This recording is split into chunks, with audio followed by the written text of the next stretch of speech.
Bonjour, aujourd'hui j'aimerais profiter de l'actualité cinéma pour vous présenter un artbook que j'ai acheté il y a peu de temps. Je pense que j'ai acheté ça il y a peut-être 1 ou 2 ans.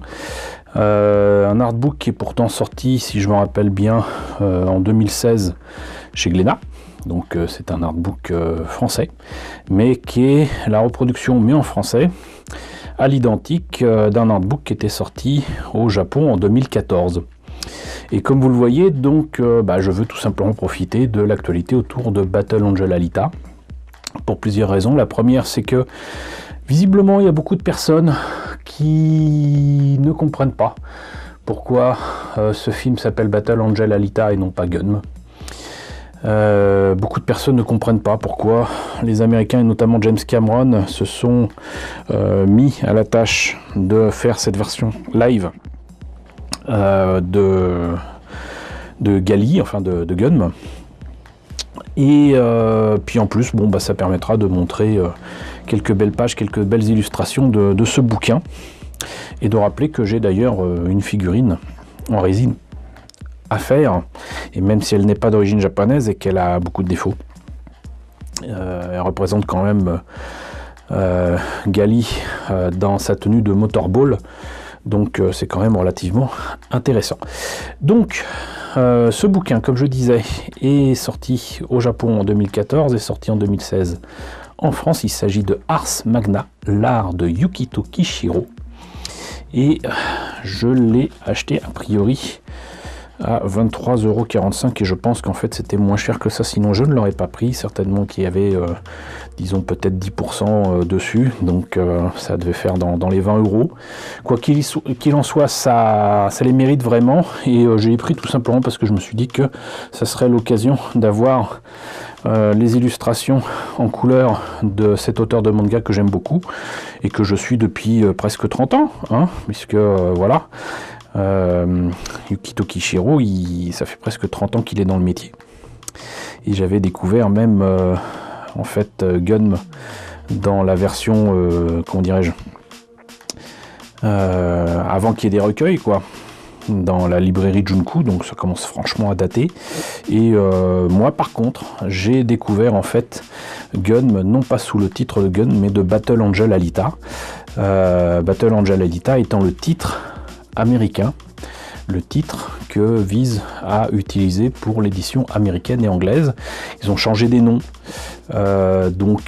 du coup celle qui s'appelle vraiment Yoko et qui du coup s'appelle Gali dans la version japonaise et française, s'appelle Alita dans la version américaine.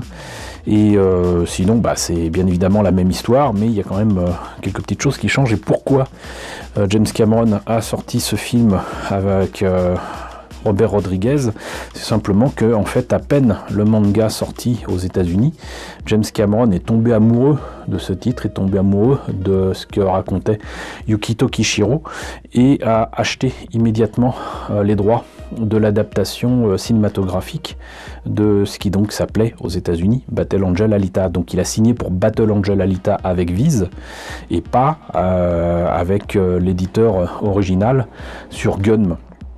Et je ne sais pas comment ça s'est négocié ensuite, parce que on y reviendra à la lecture de ce bouquin, mais il faut savoir que Yukito Kishiro s'est fâché avec l'éditeur original et a formé sa propre boîte d'édition, on va dire, a rejoint en fait d'autres éditeurs et d'autres auteurs surtout fâchés, notamment avec Shueisha, et cela en pleine finition des derniers chapitres de Gunm Last Order, ce qui a foutu franchement le bordel partout, puisque du coup pour continuer à publier Gunm Last Order et surtout à publier la fin, Glénat a été obligé de revoir sa copie, de revoir les mangas qu'ils avaient déjà publiés, ont été obligés de refaire la traduction qui du coup appartenait au précédent éditeur japonais, c'est les règles, et ils ont renégocié l'édition avec le nouvel éditeur Yukito Kishiro, ce qui fait que donc vous avez en fait deux éditions différentes de Gunm. Glénat donc a dû se débarrasser des précédents volumes qui étaient déjà sortis en France, que ce soit de Gunm normal et Gunm Last Order, et du coup ça leur a permis aussi de négocier des choses autour de Mars Chronicle qui n'étaient pas encore sortis chez eux, et si je me trompe pas, le début au Japon date de 2014, ils mettent même 2015 ici, et ça date de 2016 pour l'édition française. Et vous voyez d'ailleurs que je suis tout cela avec intérêt, avec passion, puisque d'ailleurs le dernier que j'ai c'était le 4. Je sais pas en fait s'il y a eu un 5e volume, parce que ça commence à dater, hein, celui-là date de 2017. Y a-t-il eu un volume 5, un volume 6? J'avoue que avant, comme je les achetais dans un magasin qui a fermé ses portes, en tout cas à l'édition de manga près de chez moi, j'ai plus trop l'occasion de voir ce qu'il en est. Mais bon, dans le même genre, j'avais bien évidemment pris le dernier volume de Last Order, comme ça, avec cette couverture qui est très jolie mais que je trouve pas très pratique. Et voilà, donc revenons-en à cet artbook Ars Magna. Voyons un petit peu ce que ça présente à l'intérieur. Alors, pour éviter que les illustrations soient altérées, modifiées ou quoi, c'est lecture à la japonaise et pas à l'occidentale. Donc, certains diraient on commence par la fin, c'est faux. Là, c'est cette illustration qui est sympa, mais moi, sincèrement, j'aime pas trop. Et là, vous voyez que c'est carrément écrit Gunm Battle Angel Alita. Donc, Yukito Kishiro indique qu'il a travaillé sur pas mal de choses et que parfois, il avait travaillé il y a très longtemps sur les prémices d'un logiciel sur Mac qui était Shade. Et il avait fait des illustrations 3D pour l'édition intégrale et tout. Il rappelle que donc ça lui a demandé beaucoup de boulot, mais qu'au final, il en était content. Cela dit, je doute que ça soit fait sur ordinateur. C'est une des illustrations les plus connues des débuts de Gunm. Il y a même des garage kits qui s'en inspiraient librement, avec un œuf notamment. Là, c'est les pages couleurs des débuts de Gunm, qui correspond au début du film aussi, hein, si vous êtes allé le voir au cinéma. Au passage, je vous recommande d'aller voir le film, hein, il est absolument superbe. Bon, pour moi, il a beaucoup de défauts, notamment le fait d'amener des éléments du manga sur un zeste d'histoire qui revient en fait à l'adaptation de la version animée des OEV, et ça se ressent, enfin moi je le ressens, notamment le fait qu'il y ait un personnage qui n'apparaît que dans les OEV et pas dans les mangas, mais bon, ça reste quand même un excellent film. Et à mon avis, une version longue serait bienvenue. Et une suite aussi. Donc voilà des illustrations typiques du début des années 90. Hein, ça c'est 1992. Ça fait donc déjà 27 ans.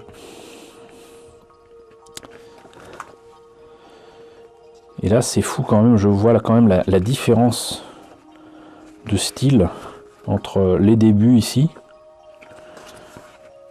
et ces illustrations là.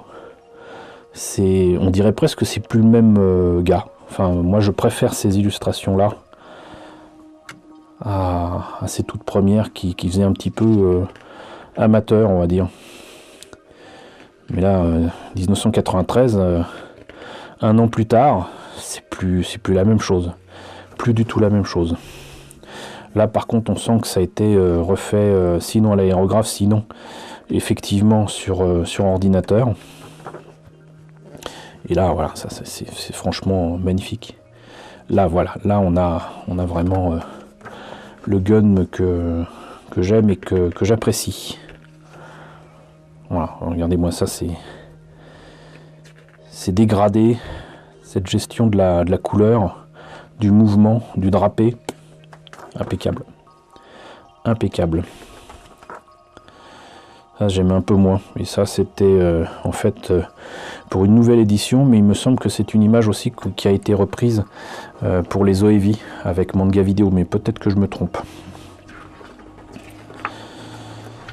Alors, quelques dessins issus apparemment Business Jump, donc c'était encore chez Shueisha hein, évidemment. Et là par contre on a les fameuses images faites clairement sur ordinateur. Ça c'est moche, franchement c'est très très laid, mais c'est les débuts, il fallait bien qu'ils débutent, mais voilà. 99, 2000, ça correspond à ce qu'il dit au début du bouquin. À partir de 99 et dans les années 2000, c'est ce qui l'amusait, c'est ce qu'il aimait faire. Et je crois que c'était lié aussi peut-être aussi à un projet de faire un jeu vidéo ou quoi. Et là par contre, voilà. C'est quand même autre chose.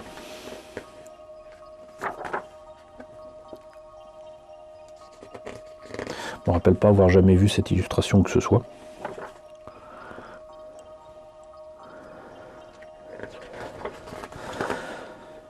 Et encore une très belle image qui allie à la fois son art de dessinateur et certainement les capacités et les outils qu'il a trouvés sur Mac. Et là, ah oui, apparemment il y a une version novélisation avec des images et des illustrations originales.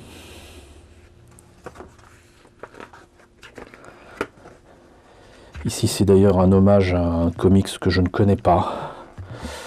Je ne me rappelle plus exactement du nom, mais bon.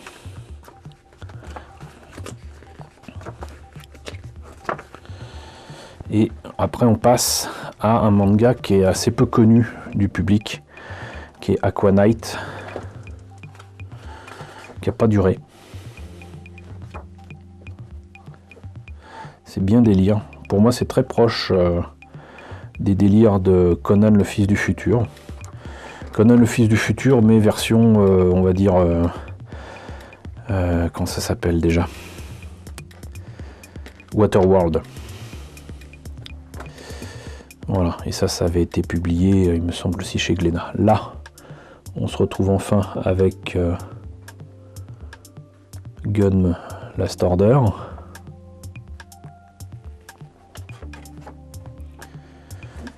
Avec de multiples Gali, son enfance sur Mars.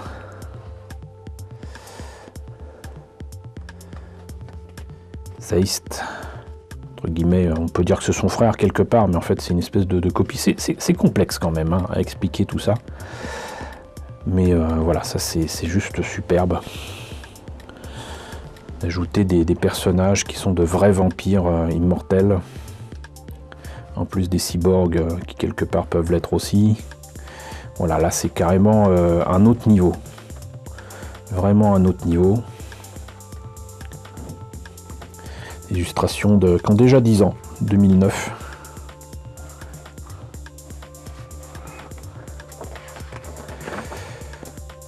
Et d'avoir tout ça en artbook, ça fait bien plaisir. Et en artbook français, c'est encore mieux, parce que bon, c'est bien gentil d'apprécier des images sur un artbook japonais, mais il peut y avoir des informations intéressantes ici et là. Et là, c'est le cas, et en plus, c'est bien reproduit, donc Destinova qu'on voit, mine de rien, dans le film. Donc, voilà. Et là, il y a d'autres illustrations pour d'autres choses. Il me semble que ça avait été publié aux États-Unis. Il me semble que j'ai les volumes en américain et je suis pas sûr que ce soit jamais sorti en France. Ashman. C'est du Motorball en fait. Et on termine donc sur Gun Mars Chronicles. Avec cette illustration là qui correspond au volume 3, si je me trompe pas. Voilà, donc c'était pour vous présenter ce bouquin, vous dire que donc ça existe, que c'est sympa, c'est certainement encore disponible, Et vous dire aussi que là vient tout juste de sortir un MOOC, un hors-série, un spécial Rokirama sur Akira. Et je vous en ai déjà parlé en vous présentant la moto de Kaneda, mais je suis dedans. Je suis interviewé et il y a beaucoup de sujets qui sont développés autour d'Akira, autour de Katsuhiro Otomo évidemment. Et moi ça m'a fait plaisir d'apparaître dans ce livre parce que effectivement Akira c'est les tout débuts entre guillemets de ma carrière. C'est le début aussi de ma lecture de manga en version américaine, hein. Le premier manga US que j'ai acheté et lu, ça reste Akira. Et c'est vraiment à la base pour moi de ce qui a fait le succès très clairement du manga en France, contrairement à ce qu'on croit. Et c'est cool que j'apparaisse là-dedans. Il y a vraiment des choses vraiment très intéressantes. Donc je vous le recommande. Normalement vous pouvez le trouver n'importe où, dans n'importe quelle, j'allais dire, bonne librairie et dans n'importe quelle bonne maison de la presse. Il suffit de le demander.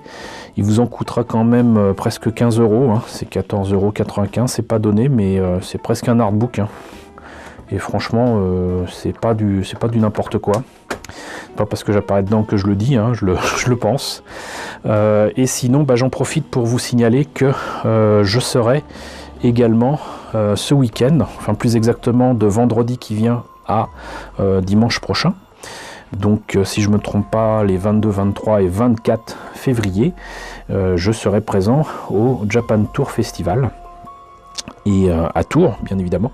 Et justement, déjà vendredi, j'y serai pour une conférence sur les 40 ans de Gundam. D'ailleurs, il y aura une exposition dans le festival autour de ce sujet, avec mes amis d'Anigator.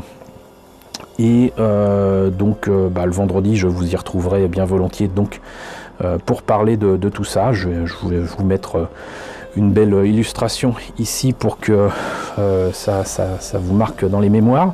Sinon, donc le samedi, ce sera autour d'Akira avec Malik de Rokirama qui sera avec moi pour parler d'Akira avec vous, donc au Japan Tour Festival. Et le dimanche, je ferai une conférence avec mon ami Gorkab. Je vous ai souvent parlé de la chaîne de l'ami Gorkab, une chaîne que je vous recommande, qui traite de l'origine de l'image de synthèse au cinéma.